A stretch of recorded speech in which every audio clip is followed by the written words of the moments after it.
West. And charges against the New England Patriots owner Robert Kraft could just be the tip of the iceberg. He's caught up in a large-scale sex sting operation. Investigators say Kraft is on tape receiving, quote, paid acts. Through a spokesperson, Kraft maintains he did nothing wrong. But what about people behind Orchids of Asia, the day spa, or any other location being targeted in the sting? Does this open the door into wider issues of human sex trafficking? John M. Phillips is a lawyer and a former NFL agent. He joins me now Skype. Thank you so much for joining us via Skype, rather. My first question to you is if Robert Kraft could be in trouble with the law, I'm sort of curious as who else could be in trouble, because this is part of a larger sting, and they sort of told us that this could just be the tip of the iceberg.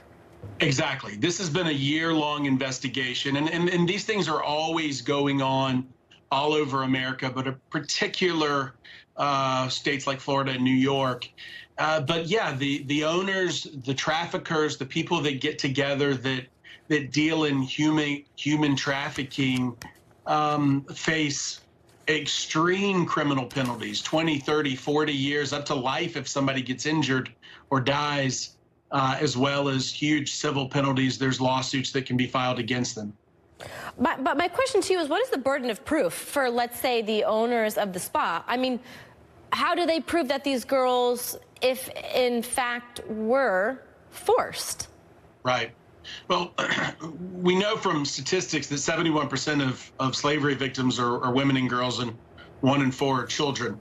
You know, they look at the backgrounds of these young ladies and these women and figure out, you know, what conditions are they in and where did they come from.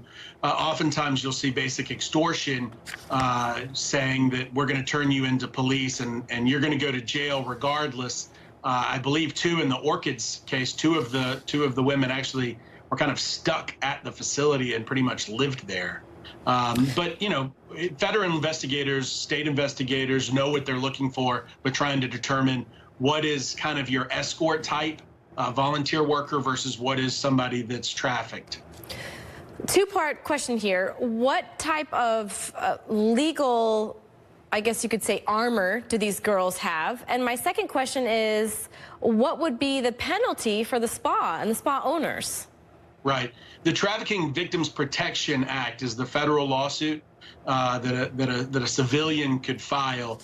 There's a ton of state and federal law, both criminal and civil penalties that they have that essentially would take any assets from trafficking and give them to the victims. Now, the problem is most of these women do not speak English.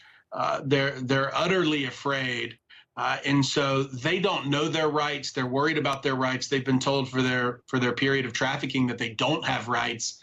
And so, you know, how do we communicate with somebody who speaks only Chinese, who's afraid of the justice system? Right. All right. Well, John M. Phillips, thank you so much for joining us. This story is certainly unfolding, and from what we're learning, we may be hearing a lot more over the next week or so. So thank you so much. Pleasure.